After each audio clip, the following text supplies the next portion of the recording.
Bonjour à tous, vous écoutez l'émission Compte à rebours présentée par Thérèse Pan pour Radio Taïwan International.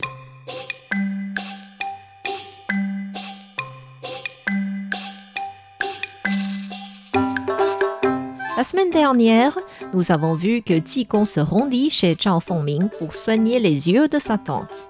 Pour préparer une formule médicinale dont il a le secret, il demanda à Zhao Fengming de préparer des objets quotidiens dans un sac en tissu. Qigong donna ce sac au servant Zhao Fu en lui confiant une mission secrète.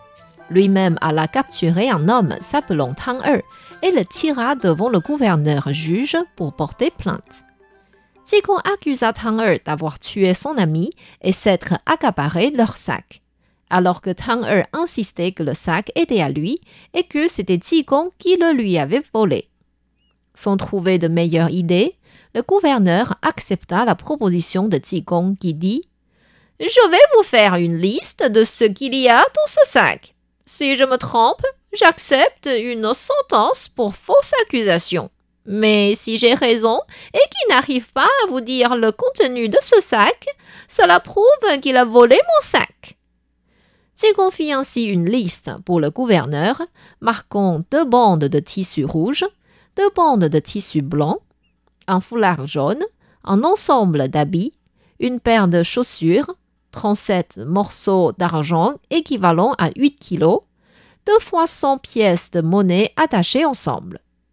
Le gouverneur vérifia le sac et vit que le contenu était exactement comme indiqué sur la liste de Qigong. Il demanda donc à l'accusé « Tang Er, vous dites que ce sac est à vous. Saurez-vous dire exactement ce qu'il y a dedans ?»« Oui, maître. Il y a 2 bandes de tissu rouge, 2 bandes de tissu blanc, 200 pièces de monnaie attachées en 2 tas avec des fils rouges, 8 kilos d'argent, il y a encore un foulard, un ensemble d'habits et une paire de chaussures, mais rien n'est neuf. C'est tout. » Le gouverneur fronça les sourcils et interrogea Qigong. « Moine, ce que vous avez écrit est pareil à ce qu'il vient de dire. À qui donc est réellement ce sac ?»« À mon avis, il faut entrer dans les détails. Demandez-lui, par exemple, combien de morceaux d'argent il y a pour les 8 kilos. » Tang Er prit la parole. « Maître, je ne sais pas combien de morceaux il y a, mais je sais que c'est 8 kilos d'argent. » Le gouverneur éleva la voix et dit « Si cet argent est à vous, comment c'est possible que vous ignoriez le nombre de morceaux? D'après moi, vous avez effectivement tué l'ami de ce moine et accaparé leur sac. Où avez-vous caché le cadavre? » « Je n'ai vraiment tué personne, ni volé l'argent des autres. Quelqu'un m'a offert ce sac. Si vous ne me croyez pas, vous pouvez le convoquer ici. Il vous prouvera mon innocence. »« Qui vous a donné ce sac? »« C'est mon maître, Li Wenfang. Il est élu homme de piété filiale et d'incorruptibilité de cette ville. Il m'a donné ce sac ce matin même. » Le gouverneur raisonna avec étonnement. Li Wenfang, n'est-ce pas le pauvre frère de Zhao Yuzhen contre qui elle porte plainte? Après avoir vérifié avec ses assistants qu'il n'y avait qu'un Li Wenfang correspondant à ce titre dans la ville, il ordonna de le ramener au tribunal pour une confrontation. À ce moment-là, Li Wenfang était sous surveillance dans un bureau bien confortable. Étant un homme connu, les officiers le connaissaient tous et essayaient de le consoler lorsqu'il se plaignait. Quand un officier vint sous l'ordre lui demander de retourner au tribunal, Li Wenfang était mécontent et répondit « J'ai déjà dévoilé tout ce que je sais. Pourquoi le gouverneur veut me convoquer de nouveau? »« Pour un dossier de meurtre et de vol. » Sans comprendre ce qui se passait, Li Wenfang suivit l'officier jusqu'au tribunal et vit Tang Er à genoux devant le juge, un moine sale et pauvre se tenant à côté. En voyant son arrivée, Tang Er dit « Maître, vous m'avez donné ce sac en tissu ce matin, mais ce moine a dit que c'est à lui et que je l'ai obtenu en tuant son ami. » Le moine dit « Je n'ai rien à craindre devant votre maître. Vous allons voir qui a raison. » Le gouverneur interrogea « Li Wenfang, Connaissez-vous cet homme? Li Wenfang raisonna.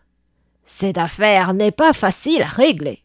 Il vaut mieux que je ne sois pas entraîné dedans. Il répondit donc. Maître, je ne connais pas cet homme et je ne lui ai pas donné le sac.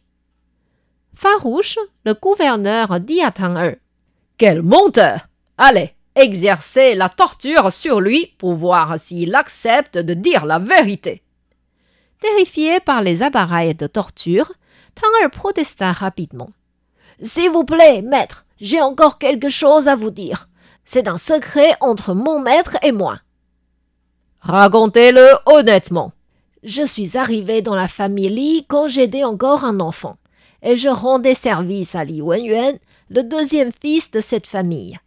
Pendant des années, j'accompagnais mon maître à étudier et j'espérais qu'il réussisse les examens nationaux. Comme cela, il obtiendrait un poste gouvernemental et je pourrais avoir une augmentation aussi. Et pourtant, il a raté son concours. Pire encore, il est tombé malade et est mort peu de temps après. J'étais tellement gêné que je buvais quasiment tous les jours. Un jour, le grand frère de mon maître, c'est-à-dire Li Wenfang, m'a invité à boire et m'a demandé quand j'étais ivre si je voulais devenir riche. Je lui ai dit que bien sûr, tout le monde veut avoir le plus d'argent possible. Il m'a donc promis de me donner 8 kilos d'argent si je pouvais me cacher dans la cour de la deuxième maîtresse Zhao Yuzhen entièrement nue le soir de son anniversaire et de sortir en courant quand il frapperait à la porte. J'étais fasciné par l'argent et j'ai donc accepté. Son anniversaire était hier. Je me suis donc caché dans la cour de la maison enclose de la deuxième maîtresse. Quand elle s'est endormie avec son fils, j'ai ôté mes habits et les ai mis sur son lit. Ensuite, j'ai attendu qu'on frappe à la porte pour m'enfuir en courant. Le grand maître m'a vu avec M. Zhao Haiming, mais ils ne m'ont pas rattrapé. Je me suis caché dans le bureau où j'ai attendu jusqu'à ce matin. J'ai entendu la discussion entre les servants et appris que la deuxième maîtresse était renvoyée chez elle sans son fils. J'imaginais que la prochaine étape que le grand maître allait faire était d'ôter la vie de son neveu pour obtenir plus d'héritage. Du coup, je voulais m'éloigner le plus possible. Après avoir reçu ce sac des mains du maître, je suis parti vers mon pays natal. Mais sur la route, j'ai croisé ce moine bizarre qui m'a créé des ennuis. Et vous connaissez la suite de l'histoire. Tout ce que j'ai dit est vrai sans mentir sur aucun point. Ce dévoilement surprit tous ceux qui l'entendaient au tribunal. Grâce à cet aveu, le gouverneur trouva la clé pour résoudre l'affaire de Zhao Yuzhen. Il convoqua celle-ci et son père Zhao Haiming et demanda au greffier de leur dire l'aveu. Zhao Haiming comprit enfin que sa fille était une vraie femme vertueuse qui observait fermement la chasteté pour son mari décédé. Il fut soulagé que sa fille ne se soit pas suicidée comme il lui avait ordonné et supplia le gouverneur de leur rendre justice. Dans une grande colère, le gouverneur corrigea Li Wenfang. Étant homme de piété filiale et d'incorruptibilité de notre ville, vous devez être un modèle de vertu pour les autres. Pourquoi avez-vous fait cette action déraisonnable? Votre frère étant décédé, vous deviez prendre soin de son époux et son fils. Pourquoi agissez-vous dans le sens contraire? Vous devez recevoir une grosse punition, soit une amende, soit une peine. La peine est que je délivrerai une lettre officielle au gouvernement central pour retirer votre titre et vous resterez un temps en prison. L'amende est que vous mettiez toutes vos richesses sous le nom de Zhao Yuzhen et de son fils et que vous employiez un palanquin pour accueillir votre belle-sœur chez vous. Merci de votre grâce, je choisis l'amende. Même si c'est comme cela, je vous donnerai 100 coups de règle pour que vous vous rappeliez bien de cette leçon. Li Wenfang n'avait jamais été battu avant et ne faisait que crier et de gémir sous la douleur.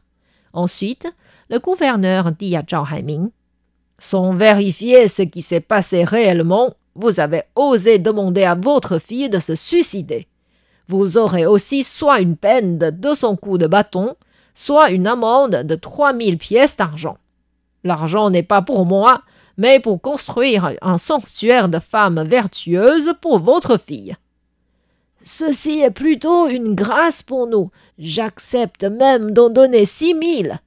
Le gouverneur se tourna vers Tang Er et dit « Vous manquez de fidélité envers votre ancien maître Li Wenyuan. Après son décès, vous devez rendre service à son épouse et non l'encadrer. Allez, donnez-lui 800 coups de planche et fixez-le à la Kang à la place du centre-ville pendant 3 mois. » Le dossier de Zhao Yuzhen fut ainsi achevé et celle-ci retourna chez la famille Li en palanquin comme ce que le gouverneur avait dit. Quand toutes les personnes relatives à l'affaire de Zhao Yuzhen furent reparties, le gouverneur regarda Qigong en fronçant les sourcils, car il n'avait pas encore fini de traiter le dossier de ce moine. Comment le gouverneur pourra clôturer cette plainte de meurtre et de vol? Je vous invite à revenir la semaine prochaine pour la suite de l'histoire.